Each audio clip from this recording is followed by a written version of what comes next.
Isso aí, gente, glória a Deus, boa noite a todos. Então, estamos um pouco mais cedo na igreja, né? Para as 8 horas, então, todos estarem liberados, para nós seguirmos aí as orientações do governo, né? E hoje, para a glória de Deus, então, vamos finalizar a série Esperança.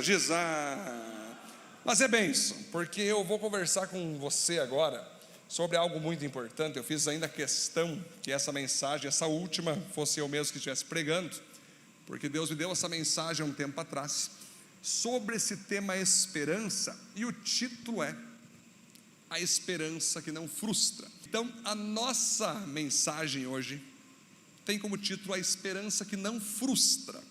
Mas por que a esperança que não frustra, queridos? Porque existem esperanças que podem nos decepcionar. Existem coisas que nós esperamos na nossa vida que podem nos frustrar. Quer um exemplo clássico? Quer um exemplo atualizadíssimo? O homem que investiu R$1 milhão no Inter. Lembra? Ele precisava então pagar ali um contrato que tinha de um jogador que só podia jogar contra o Flamengo se fosse pago a multa de R$1 milhão. Aquele empresário então pagou R$1 milhão para que o cara jogasse. Ele pagou por quê? Para o time perder? Para o cara ser expulso? Não, ele pagou porque ele acreditava, ele tinha esperança que o Inter ia vencer, e a peça-chave seria aquele jogador que ele investiu. O que aconteceu? O cara foi expulso e o Inter perdeu. Aí ele virou piada. O cara virou piada porque, poxa, como é que o cara investe R$1 milhão e aí ele acaba perdendo, né? Aí ele falou o seguinte: ei, vocês parem de rir de mim, que eu vou investir no São Paulo agora. Não se sabe se ele investiu ou não, mas diz ele que ele investiria no São Paulo para ganhar do Flamengo. Então, quanto de dinheiro ele botou, a gente não sabe.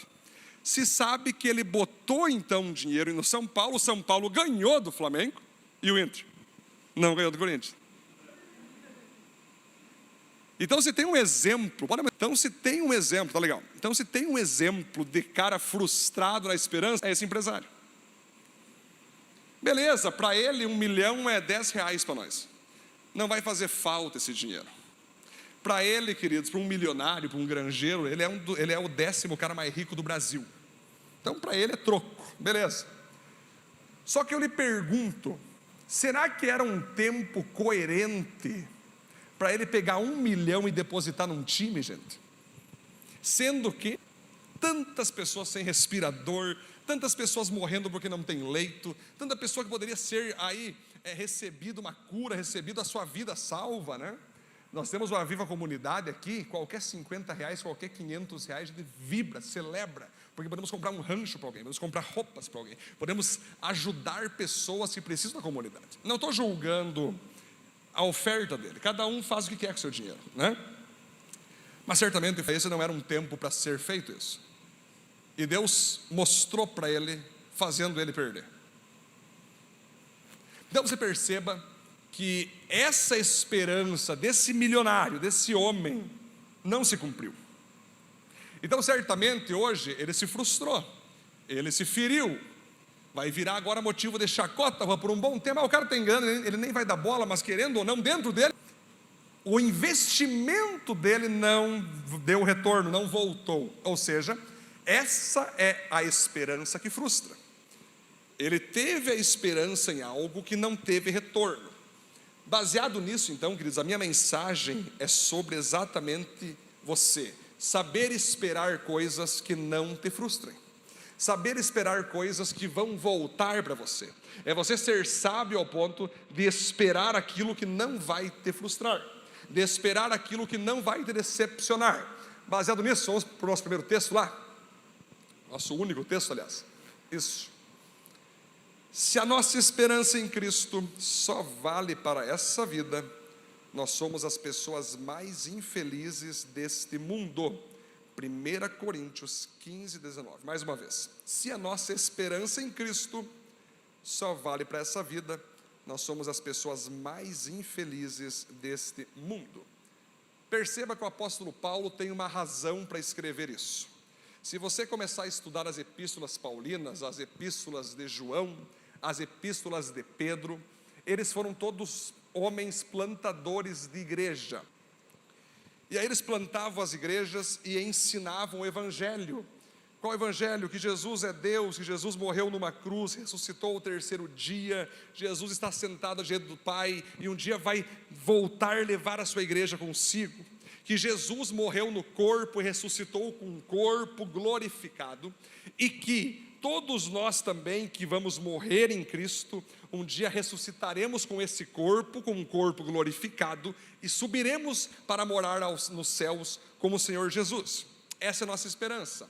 A nossa esperança não está nessa terra, que tem os dias contados. A nossa esperança não está no dinheiro, que pode acontecer de nós perder, ou pode acontecer de nós ter. A nossa esperança não está em pessoas, que pode acontecer de nós se frustrarmos. A nossa esperança não está na profissão, não está num emprego, porque tudo isso podemos perder e podemos de fato se frustrar forte. A nossa esperança está fora dessa terra, em Cristo Jesus. Aí o apóstolo Paulo vai falar o seguinte: ei, não escutem pessoas, porque Juliano, naquela época tinha falsos mestres que começavam a entrar nas igrejas cristãs para tentar botar à prova os ensinos do evangelho. E na igreja de Corinto surgiam os falsos mestres invadindo aquelas igrejas, dizendo o seguinte: ei, o que o apóstolo Paulo ensinou para vocês de ressuscitar o corpo é tudo conversa. Vamos seguir o que Sócrates e Platão nos ensinou, que o que é eterno é somente a alma. O físico vai morrer, vai virar pó e nunca mais vai poder retornar. Não existe ressurreição do corpo. Quando a pessoa morre, acabou o corpo, a alma segue, não existe mais corpo. Aí o apóstolo Paulo diz o seguinte: ei, se vocês acreditarem que um corpo que morre não pode voltar mais à vida, vocês estão negando a própria existência de Jesus. Porque Jesus morreu numa cruz e esse corpo ressuscitou ao terceiro dia, e esse corpo foi glorificado e subiu aos céus. Jesus foi tão ressuscitado no físico dele, que ele comeu peixe, que ele comeu pão, que ele se relacionou com as pessoas ali, para mostrar que ele de fato ressuscitou no seu corpo. Ou seja, nós aprendemos com o apóstolo Paulo, que quando nós morrermos, quando nós formos sepultados, pode ser até cremado, nós podemos ser cremados, pode passar de tudo aí. No dia que tocar as trombetas, que Jesus voltar e nós subir aos céus, o Senhor vai recompor o nosso corpo, e nós vamos subir com o corpo para o céu. Assim, as pessoas com o corpo serão lançadas no inferno. A Bíblia diz que no inferno haverá choro e ranger de dentes. Por que isso? Porque o corpo físico, ele vai fazer presença tanto no céu como no inferno. No céu o corpo é diferente, não vai mais morrer, não vai mais sentir dor, esse é um corpo glorificado. Assim como no inferno, aquele corpo será também eterno, mas vai chorar, ranger os dentes, porque está longe da presença de Deus. Paulo então, queridos, deixou claro que se aqueles cristãos estavam pondo a sua esperança nessa terra, achando que não teria vida pós-morte, achando que não teria um céu para eles serem consolados, para eles serem recompensados, eles eram as pessoas mais infelizes da terra. E aqui eu leio de novo: se a nossa esperança em Cristo só vale para esta vida, somos as mais infelizes do mundo. O que adianta, que diferença faz nós crer em Cristo, se o Cristo que nós cremos só serve para nos abençoar aqui? Aí o budista pode pegar o Buda, o muçulmano pode pegar o Maomé, aí não muda nada para as outras religiões. Mas nós cremos que a nossa vida tem um prazo de validade, a nossa terra tem um prazo de validade, e por mais maravilhoso que seja morar aqui, algo muito melhor nos aguarda, que é o céu, amém, queridos? Essa é a nossa esperança. Paulo deixou claro: ei, não se apeguem a essa terra, a esse mundo, não se apeguem a nada aqui, vivam felizes, mas saibam que algo muito melhor vai surgir. O primeiro ponto então, queridos, olha que interessante, vamos trabalhar agora para onde você deve apontar sua esperança. O primeiro ponto: aponte sua esperança para Cristo e não para pessoas. Quem entra na igreja por causa de homens, sairá por causa de homens. Mas quem entra por causa de Cristo, ficará por causa de Cristo. Queridos, quando você entregou a tua vida para Jesus, você entregou a sua vida para o pastor da igreja, para a igreja ou para Jesus? Para quem, gente? Para Jesus, né? Quando você entregou a tua vida a Cristo, você estava dando a vida para Ele. Não estava dando a vida para a Viva, a tua vida para a Assembleia, a tua vida para a Batista. Estava dando a vida para Jesus. Eu lembro que no dia que eu me converti no acampamento, eu me ajoelhei num apelo, recebendo Jesus, e chorava, tanto que todo mundo foi indo embora, saindo, eu fiquei lá, desligaram as luzes, eu fiquei lá. O pessoal falava, Edson, vamos, que já está na hora de dormir, eu fiquei lá, porque eu fiz um pacto com Deus. Eu sabia que naquele momento, eu fui chamado para servir a Ele, era sobre Ele, não era sobre ninguém mais. Sumiu todas as pessoas que estavam ali, e eu fiquei com Cristo a partir daquele momento. Então o que acontece, queridos? Quando uma pessoa entra então para a igreja, entra para o reino de Deus, é muito natural que ela vai ofender pessoas, vai ser ofendida, vai magoar pessoas, vai ser magoada, vai ferir pessoas, vai ser ferida, vai se decepcionar com pastores, com líderes, com discipuladores, vai se decepcionar com algum irmão vai ter dever, não vai ter pagar, algum irmão não vai te cumprimentar, você quem sabe não vai receber visita, você quem sabe não vai receber talvez aquele tratamento que você esperava, e aí o que tu vai fazer? Tu vai abandonar a igreja. Tu vai abandonar a fé, tu vai abandonar a Deus. E aí quando te encontrarem lá no mundo, você vai dizer assim, eu saí da igreja. Por que tu saiu? Porque o pastor não me cumprimentou, porque o discipulador não me visitou, porque o meu PG não estava legal mais.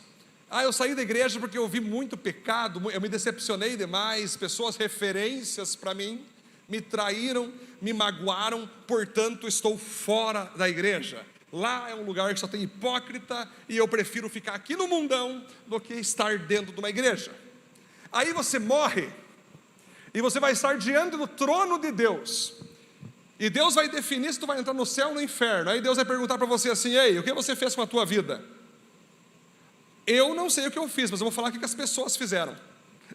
E Deus vai falar, não, eu quero saber o que tu fez com a tua vida. Não, Senhor, deixa eu falar primeiro. Eu vou te contar o que meu pai fez comigo, eu vou te contar o que meu pastor fez comigo, eu vou te contar o que meu irmão em Cristo, pastor, eu vou te contar o que a igreja fez. E Deus viu, eu estou falando para você o que você fez na tua vida.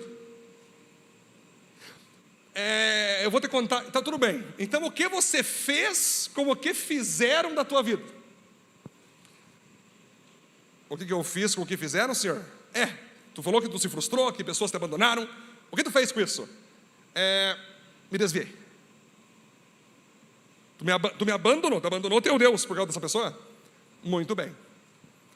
Aí eu lhe pergunto, você vai subir ao céu ou vai descer para o inferno agora? Essa é a pergunta, porque você tem que entender que o teu pacto na terra sempre foi comigo. O próprio Senhor Jesus já falou o seguinte para os discípulos, o pastor será ferido e as ovelhas vão abandonar o pastor. Eu vou ser pendurado numa cruz e todos vocês irão me abandonar, mas o meu Pai continuará comigo, e eu não vou me desviar do Pai por causa de vocês. E não deu outra, todos abandonaram Jesus, e Jesus permaneceu com o Pai pendurado numa cruz. Então, queridos, quando você estiver diante de Deus, nenhuma desculpa vai ser justificável para você dizer que eu não estou mais na igreja por causa daquela irmã, eu não estou mais na igreja porque eu estou decepcionado, porque eu fui... Não tem desculpa. Ninguém tem responsabilidade sobre a tua vida, é você mesmo que tem. Uma vez um irmão se desviou, ele falou com o seu pastor, ele falou assim, pastor, eu vou me desviar porque eu não quero mais a fé cristã. E o pastor apavorado, mas por quê? Não, pastor, eu estou decidido por mim mesmo me desviar. Não é tua culpa, pastor, não é culpa da igreja, não é culpa dos meus colegas de serviço, não é culpa de ninguém, pastor, a culpa é toda minha, eu estou me desviando, eu só quero que o senhor me libere. Isso é um fato verídico, em Panambi aconteceu isso. Eu falei com esse cara, ele disse assim, Edson, eu sei que eu estou errado, mas eu jamais vou culpar as pessoas por meu erro, eu estou me desviando porque eu quero. Eu estou me desviando porque eu estou decidindo. eu não posso culpar quem me magoou, quem me ofendeu, quem me machucou, porque não é isso que me faz me desviar. O que me faz me desviar é o seguinte: eu não estou sabendo lidar com as minhas dores e estou me afastando do Evangelho. Ele errou, desviou, não devia, mas ele desviou que nem um homem. Ele desviou que nem uma pessoa séria. Ele não fez como a maioria faz. Eu estou no mundo por causa do pastor que não fez o quê? Eu estou no mundo por causa daquela família que não me deu oi. Eu estou no mundo... Gente, não tem conversa. Você não vai poder usar ninguém diante de Deus no dia que você for conversar com Ele para ver se você vai ser salvo ou não. Não vai ter conversa, queridos. Então, se você está na igreja por causa de pessoa, se você entrou aqui para agradar alguém aqui dentro, você vai sair no momento que alguém te magoar. Agora, se você está aqui por causa de Cristo, você sabe que tanto você como os irmãos podem te magoar. Você sabe que você pode ofender. Você sabe que o pastor pode errar contigo. Você sabe que o teu discipulador pode errar contigo, ou não? Ou os líderes não podem errar? Podem, devem e vão errar. No momento que um pastor, que um líder, um discipulador não cometer um erro com alguém, ele pode ser arrebatado, porque ele está perfeito.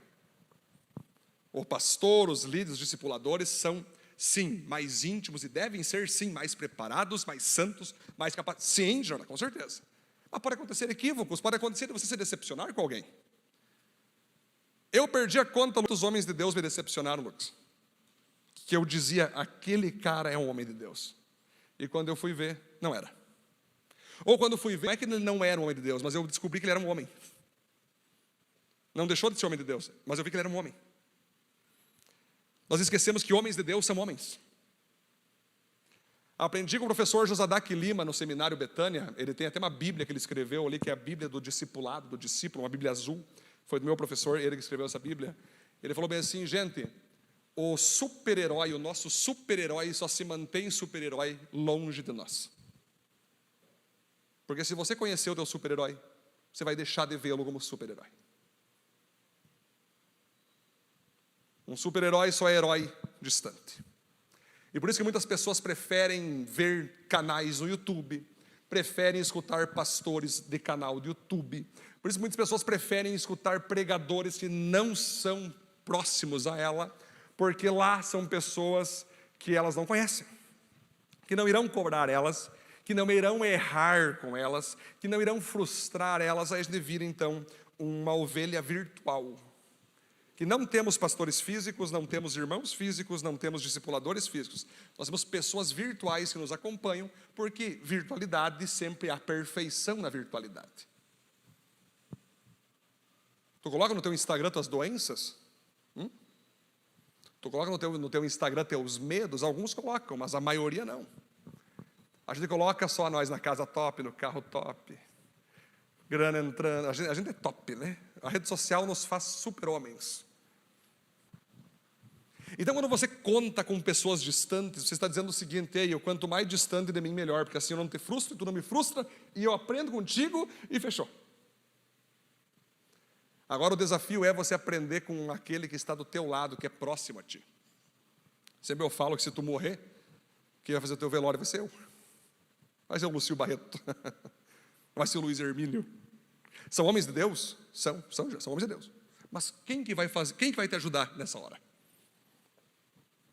Quem que vai ajudar a tua família nessa hora, aliás? Se você precisar de uma ajuda, se você precisar de uma presença, é nós que estamos aí. Cheio de falha, mas é nós.